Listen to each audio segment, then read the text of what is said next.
Welcome back to Nothing But the Truth. I'm your host, Trudy Stern, and this week we are thrilled to welcome to the show Congresswoman Claudia Tenney, a true leader on pro-Israel issues, a strong supporter of the Jewish community, and someone I'm very proud to call my friend. Claudia has been a steadfast advocate for pro-Israel policies and a vocal champion for strengthening the U.S. Israel relationship. Her unwavering support for the Jewish community shines through her in her actions, and her visits to Israel underscore her deep understanding of its significance and the challenges it faces. I'm particularly eager to hear her take on the new administration and how it will differ from the prior one. We are so honored to have her here with us today to share her insights and discuss the vital issues that she's leading on in Congress. Congresswoman Tenney, welcome to Nothing But the Truth. Well, so great to be on, Trudy, and thank you for inviting me. I used to have a radio show called The Hard Truth, so it's funny that we had similar shows, but Wow. great to be on, and thank you so much for all the work that you do and for telling the truth. Obviously, that's a really important part of what we do, and making sure that we are just constantly talking about these issues and making sure people understand because we've got a lot of countervailing winds, trying to give disinformation to people, and especially in communities that don't have that much access. And I think podcasts have become so effective and so popular because we are in the age of decentralized media, and so people don't really know where to go to get the truth and to get things verified and to understand what's really going on. And so much of what they get is curated through different biased sources or people that are monetizing what they're hearing. So it's important to hear from just people who are in the business, or people who are working on issues, people who are advocates, and people who actually take the time, to understand the history and what they're trying to do. So thank you for doing that. I also owned a newspaper, by the way. That Oh, was our family business. We sold it almost 21 years ago. And I'm so glad we did because obviously, the newspaper in the paper form has taken a hit in the last several years. well, unbelievable that you're on all of these medias. You're so, familiar with them. And I really, really appreciate your coming on to discuss issues with our listeners. We all really are eager to hear from you. I know you were on Hannity this week. So just tell us the truth. What is more exciting, being on Hannity or being on Nothing But the Truth? And I'm just kidding, just kidding, just kidding. I don't really, they're all, I enjoy just being able to talk on every venue. I wouldn't say it's any more exciting to be on your show, Hannity's show, Larry Kudlow, Maria Bartiromo, a lot of great people that do podcasts and hosts because it's important to do as much media as you can. So every one of them is important and reaches a different audience, which I think is what's really important. And I think that just making sure that we're, constant, like I do research all the time. I can't help it. I'm a lawyer. That's what I'm used to. I like to have research. I like to do what Reagan called trust and verify and make sure that I know what I'm talking about. And when I don't, we find out, we try to go back in and at least correct it if we don't exactly have it right. But I think being able to make some mistakes and take risks is really what's important. And understanding that we just are always trying to strive to get to a better place in terms of getting the truth out, a better America, a better truth. So I don't know. I love talking. I love talking on shows. I love writing. I like that it's something that I did as a lawyer and also as a newspaper owner. And now here I am doing something I didn't think I wanted to do. Trudy, what I really wanted to be? I wanted to be an artist, and I wanted to show my horse, and I was a equestrian, and that's what I dreamed of doing. And now look what I'm doing. So who knows? Well, aren't we lucky that you've chosen to do this instead, because you really are remarkable in what you have accomplished Thank you. and what we look forward to hearing in the future. So congrats on being sworn into this new term, and Thank you. congrats so much on being appointed to the very, very prestigious Intelligence Committee. So can you tell us about that committee? What does that committee do? Well, thank you so much for that. It's obviously a huge honor to be designated by the Speaker to serve on the House Permanent Select Committee on Intelligence. It's a really important committee, and its main function is oversight of our intelligence communities. And it's really important, as we've seen. There's been some issues in the past with that. One of the reasons I wanted to get on this committee, really since I got into Congress and got involved, is uh, some people may or may not know my background, but I was a lawyer, as I said, a business owner, and one of the things that kind of changed my life in early on, it was I got to go to a study. I took a study group. I went to Colgate University in upstate New York, Hamilton, my mom's hometown, and I wanted to go study art and architecture in Italy, and I went to the study group office and ended up getting involved in a study group to Yugoslavia, the former Yugoslavia, a very interesting place. And I just got there. It was so unique, and it was in the '80s. Studied there, learned a lot about. At the time, Tito had just died. It was a communist socialist experiment, basically, not part of the Soviet Union, but Tito very cleverly kept himself between the U.S. and the Soviet Union and sort of created this so-called non-aligned movement. So interesting politically, and I just stayed in contact with my friends from Yugoslavia, and eventually worked at the Yugoslav consulate in New York in 1983 through 1984 during the Olympics in Sarajevo. Worked a lot with the UN mission, so I got really interested in foreign affairs, and I was the only American employee in this Yugoslav consulate, which is a foreign government. And my father was always so nervous because it's communist government. Oh, but it was really interesting. They weren't really that good, so they couldn't do things as well as you might think they did. But it was really so I kept my love for Yugoslavia, and then of course the tragedy of the war unfolded there. And I'll just tell you as a roundabout way how I got to the Jewish question and issue. I'd always been a huge fan of this woman named Helen Sperling. She was a Holocaust survivor who inspired all of us in my school in my region. She went to every single class every single year for, I think, 60 years or more after her parents were killed in the Holocaust. And she told the story of the Holocaust, and she always said, "Thou shalt not be a bystander." And she was honored. I actually honored her with a resolution in the New York State Assembly when she died in 2016. And I had spoken with her at different groups like Boys State, and was always, fascinated with what she had to say. And I, like a lot of people, you'd see these stories in the Middle East, and there was just constantly in the news. And a lot of people said, well, it's going to make your eyes glaze over. And there were so many different countervailing interests. So I thought, let me find out more about what's going on here. And so that's when I got this interest in Israel and realized how important Israel was and how important it was not just to remember the Holocaust, but why these things happened how could it happen in our modern world, and how we ended up with an October 7th and this. And so back to Yugoslavia, my son actually was very young. I was a single parent, and I had to take him to after school program, and he went to the Jewish Community Center in my town of Utica, New York. I lived in New Hartford, but was always just very close to the people Jewish Community Center, and they actually had a basketball court, so my son wanted to go there, and got involved, and it was really interesting. So the war in Yugoslavia, we ended up getting this refugee status in our community. It was the first big refugee community, and the requirement for asylum status is you had to be a Bosnian Muslim. And interestingly enough, after the ethnic cleansing, the things that we saw during that horrific war in Yugoslavia, the Jewish Community Center really took an active role in assisting the Bosnian Muslims and bringing them to the United States because of what they had experienced during the Holocaust, and Helen Sperling inspired and things like that. So that is how I got involved with the Jewish Community Center, with bringing Bosnian Muslims to Utica, and all these things just kind of rolled into. Now you can maybe understand how I ended up getting involved in a lot of foreign affairs. Got to Congress eventually. Never lost my interest in Yugoslavia or Jewish issues. Believe it or not, that's how they were interconnected. And we ignore Israel and we ignore the Balkans, two very different parts of the world, at our peril. But the gateway between East and West is the Balkans. And it's such an important, the Ottoman Empire took over, the Venetian Empire, everybody had worked their way to get from Europe or get from the Middle East through to these parts of the world, through the Mediterranean. So it does connect, believe it or not.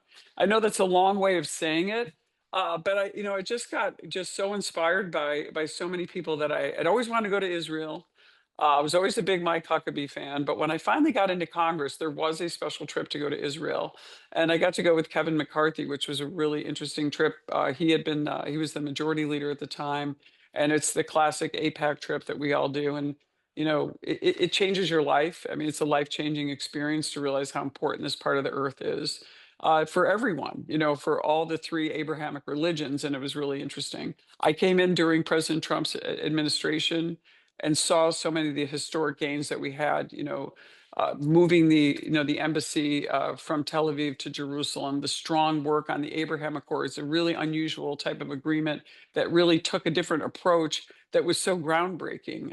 One of the reasons I actually nominated President Trump for a Nobel Peace Prize last year and again this year, along with Benjamin Netanyahu and former Defense Minister Gallant, for the unique ways in which they've handled, this Israel issue. And so I guess that's like a kind of my background. And then my biggest life-changing experience in Israel was in 2019. I had the opportunity to go with Mike Huckabee with a group with Dr. Frager to see another part of Israel and to get to go to Judea and Samaria and to see what was happening there and what was really going on in this area of the world they called the West Bank.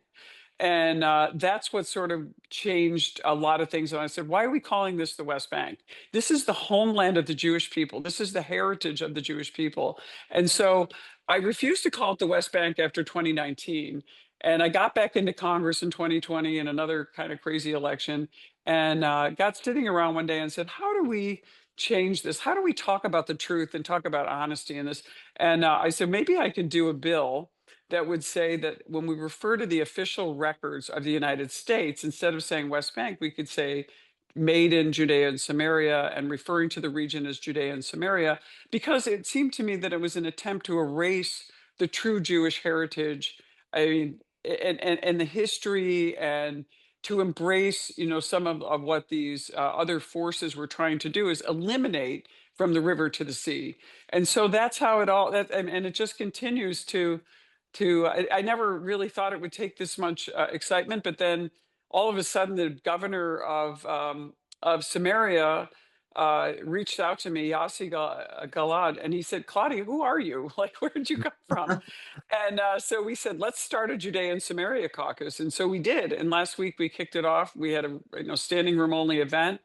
And so much excitement going on. I've obviously gotten to speak with you on a number of things, but never did I anticipate that, really how important this would really be when you look at the language and how it came across. And but this is just a start. We have so much work to do. And so back to how I get on the Intelligence Committee. I was on Foreign Affairs. I can't be on Ways and Means and Foreign Affairs. I want to get in and understand what's really going on. I think it's something that the Intelligence Committee gives me an insight and to know what's really happening in our world.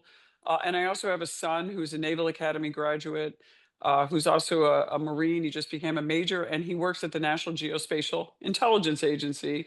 And so it was just an opportunity that I thought would really be helpful to me and to a greater, broader, deeper understanding of what's really going on with our world, and especially when it affects Israel and hotspots around the world. So that's my long answer.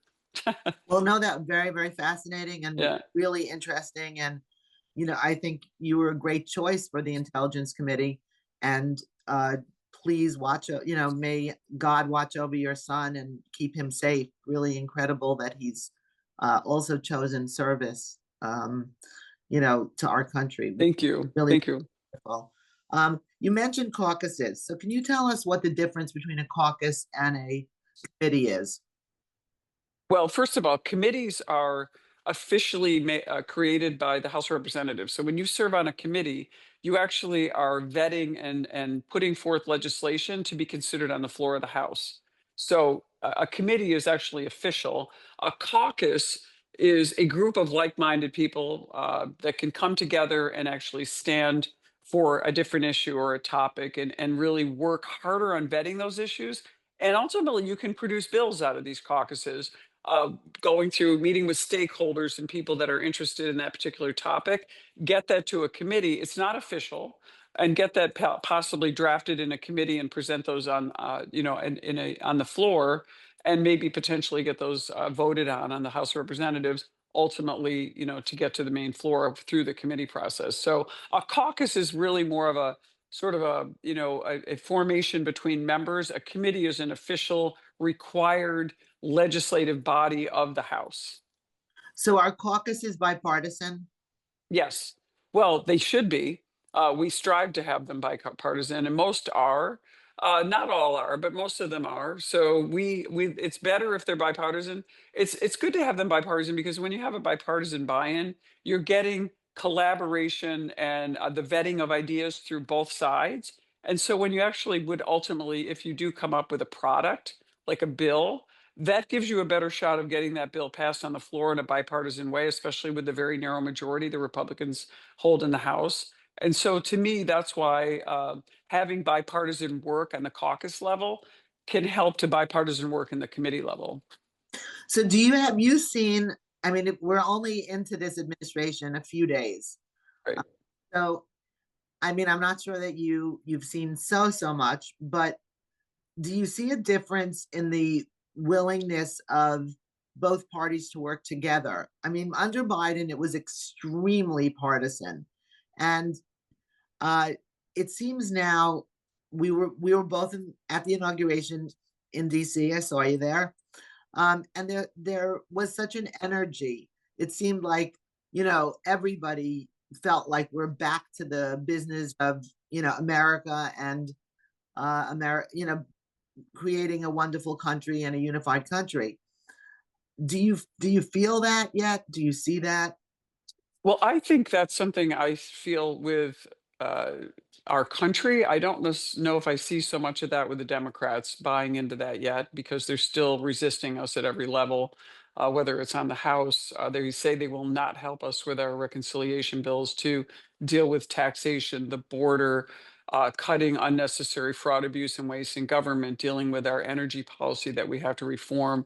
And so you can see the difference in the Biden administration was really probably very staff driven and run by staffers who we don't know, who aren't elected, because we know that President Biden was not been really capable of really understanding this. We see these outrageous pardons coming out of President Biden. I wonder if he's even able to read the pardon list or even understands the nature of some of these things that have been going on, especially in the last year or so, as we've seen a real decline in President Biden.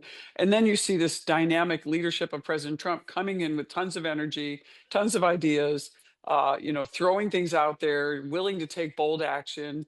The Democrats are probably going to sue him on a number of the executive orders he's done, but he's done a lot of really good things to reverse a lot of the terrible things that happened with under President Biden, on the executive order side.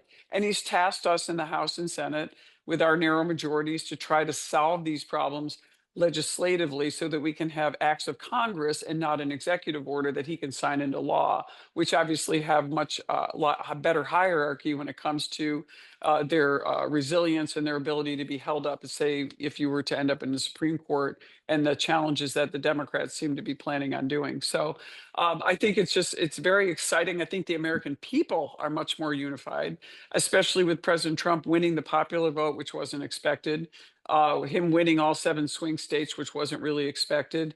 And I think keeping the House, which we were told we absolutely weren't going to win. I know the majority is narrow, but the Democrats spent much more than we did. I mean, 1 or 2 or 3 times more than the Republicans spent.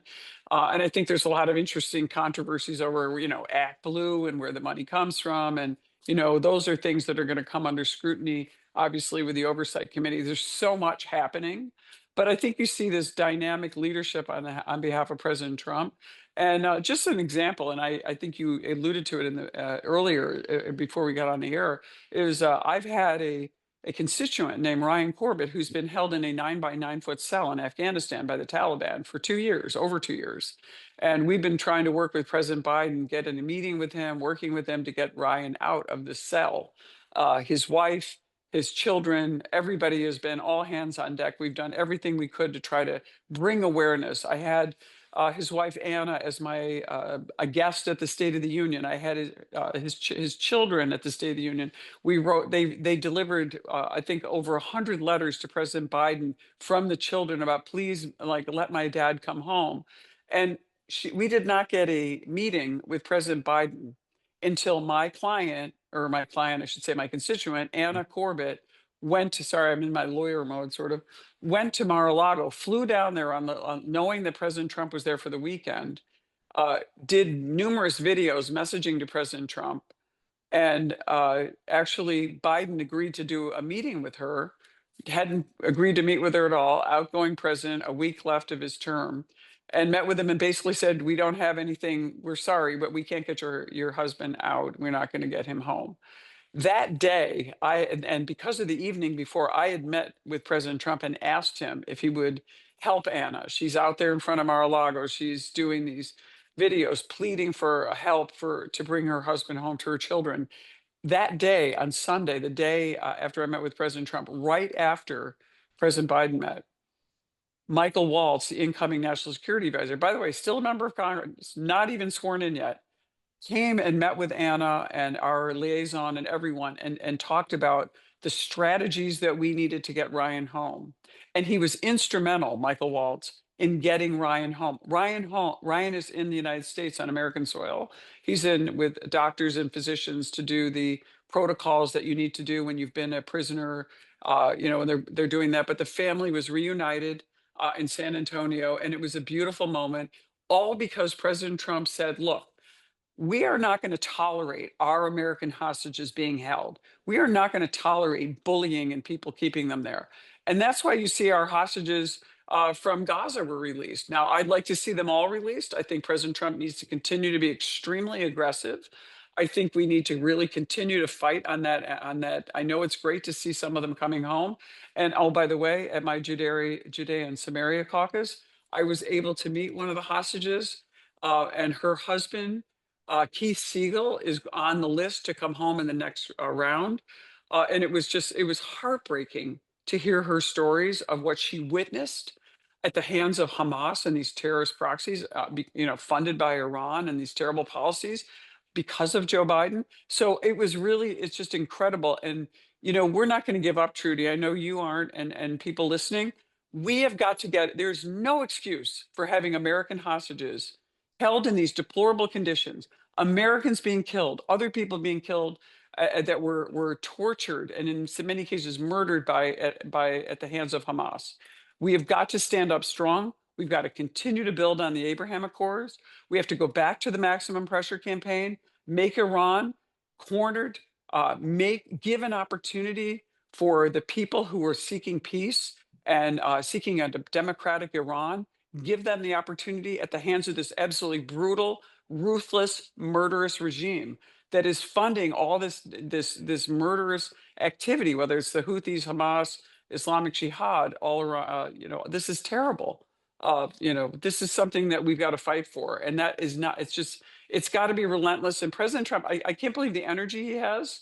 And when you think about the guy, he's 78 years old. I wish I had that kind of energy now. Well, for anyone who is joining late, I just want to tell you that we're here with Congresswoman Claudia Tenney. So, how did Ryan Corbett? Why was he in? Why was he a hostage? What happened to him? Well, Ryan Corbett was just a guy who he and his wife had gone to Afghanistan. They weren't an NGO, but they went and they tried to help Afghan people start their businesses. This is before they pull out. He started a company where it showed the Afghanis how to start a business, how to run an entrepreneurship, and then he during they pull out of Afghanistan, he went home. A number of assets were still left there, a number of people that were part of the business. They were American citizens. There are a lot of non-government organizations still operating in Afghanistan. And he went back to check on the businesses, and that's when they grabbed him, unfortunately, and then took him as a hostage without any charges, no reason. And and it took us, this long just to get him home. That is just unbelievably terrible. And that's what they do. These are terrorists. These are bullies. When you get engaged in this activity, this becomes when you allow them to do this, it's lucrative for them to do that. Just like all the pallets of cash and the money we've given Iran, because it just incentivizes hostage taking. Do you think that the hostage deal will result in most of the hostages coming home? I sure hope so. I mean, I know this deal is far from perfect. I know President Trump wanted something very quickly. I know Steve Witkoff is working on this. He's just been designated as the new, I think he's the envoy for Iran. I hope we go back to maximum pressure and do everything that was being done in the last Trump administration, and even more aggressively. We've got to do this. I put out actually, there in some of the bills we passed, the National Defense Authorization Act, for example, there was an amendment that I authored that required the Biden administration to give a full report on the Islam, the Iranian Revolutionary Guard Corps and their activities. They never did it. I did my own report using open sources. I mean, we have been fighting to get accountability and crack down on Iran and the illicit type of situation we have where all, 90%, I believe, of the oil being purchased by Iran because of the sanctions lifted is China.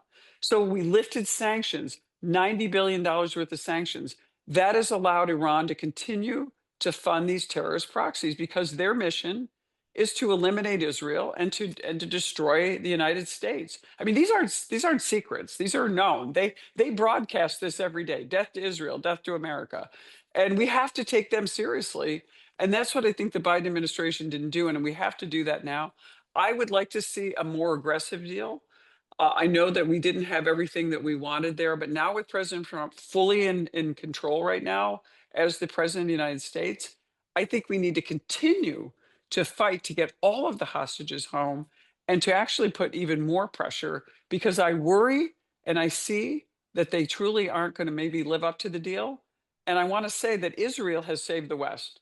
Israel, in spite of the attempts by the Biden administration to undermine, Netanyahu, to undermine Israel, has continued to fight that war to save us from these people who are not just looking at the little Satan, which is Israel, but also the big Satan, which is the U.S. Do you think that President Trump understands that? I hope so. I think President Trump does, and I think that there's people that do understand that in his sphere. I do. I have to tell you, I am just completely just thrilled that Michael Waltz, a person, very smart, very capable, very strong person, is advising President Trump, and there's a lot of good people around him.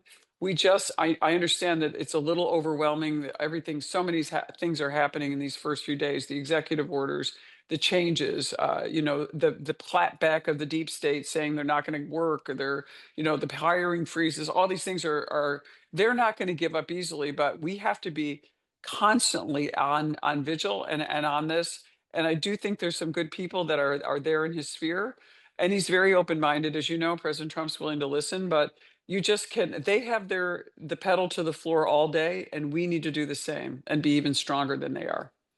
So I think you really, hit the nail on the head. I think everyone must understand that this is not a war that, an anti Semitic, anti Israel war, but this is an anti West war. And if Israel would have the ability to finish off Iran, that would be great for the world, not just for Israel. So, Absolutely. I mean, I can't emphasize enough that Israel has saved the West. This whole what has happened since October 7th has been Israel standing up against what should be their greatest ally, the United States, and a Biden administration that has been critical, not as helpful as they could have been, and not as, and, not withholding some of the necessary lethal weapons that they needed.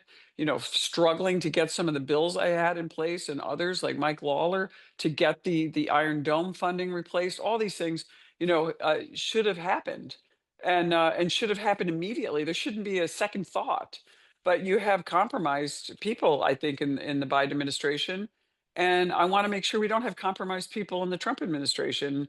And that remains that we have new people. So let's make sure they have the same resolve that we had in the last Trump administration and build on the Abraham Accords. I mean, that we actually had a chance for peace, went up in smoke in 4 years, and we have a chance to get back to it. And it's going to be very, very tough because the first 2 years are going to be the most important.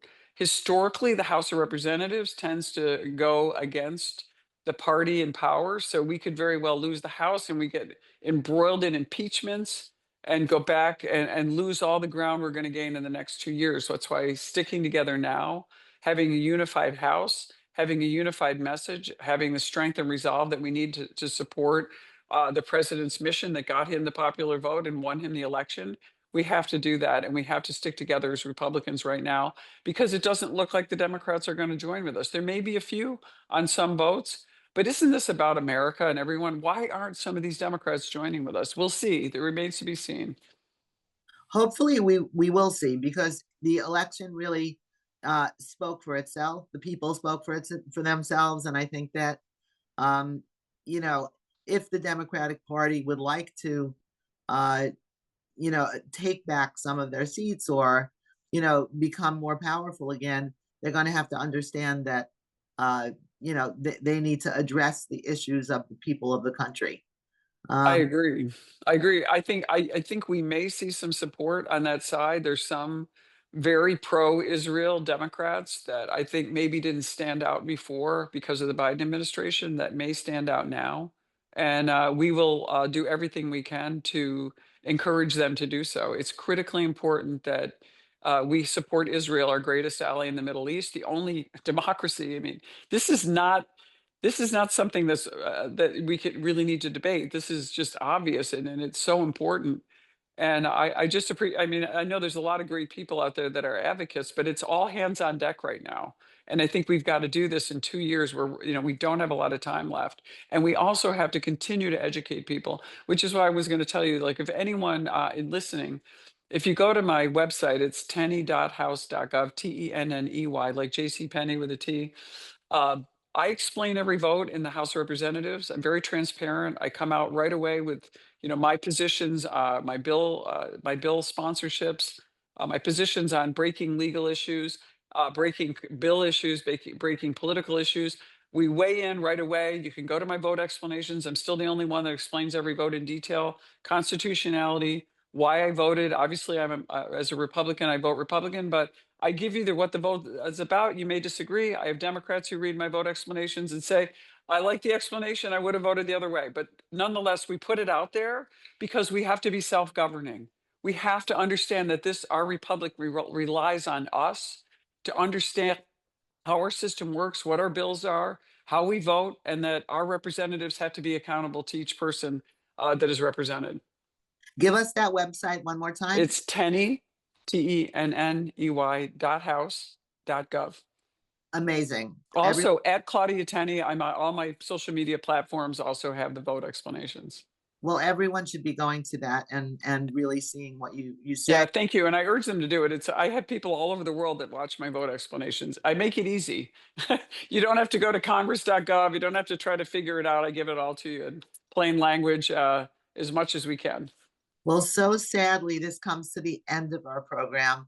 And I so hope that you'll come back, because Oh, absolutely. you really do lay it out, and you really tell it like it is. So Thank you. thank you so much, Congresswoman Claudia Tenney, for joining us tonight. Your insights and leadership on issues that matter deeply to America and to the Jewish community and to pro-Israel advocates are truly appreciated. We're grateful for your friendship and your dedication, and we hope you will come back again. Thank you so much, Trudy. It's been an honor, and great to know you and great to be a friend. I really appreciate all that you do. And Oh, healing prayers to your husband. oh, thank you. To our listeners, thank you for tuning in to Nothing But the Truth with Trudy Stern. Don't forget, we're here every Thursday night at 9:30 p.m. with a new episode. And if you missed anything, or you want to revisit tonight's conversation, you can find us wherever you get your podcasts. See you next week.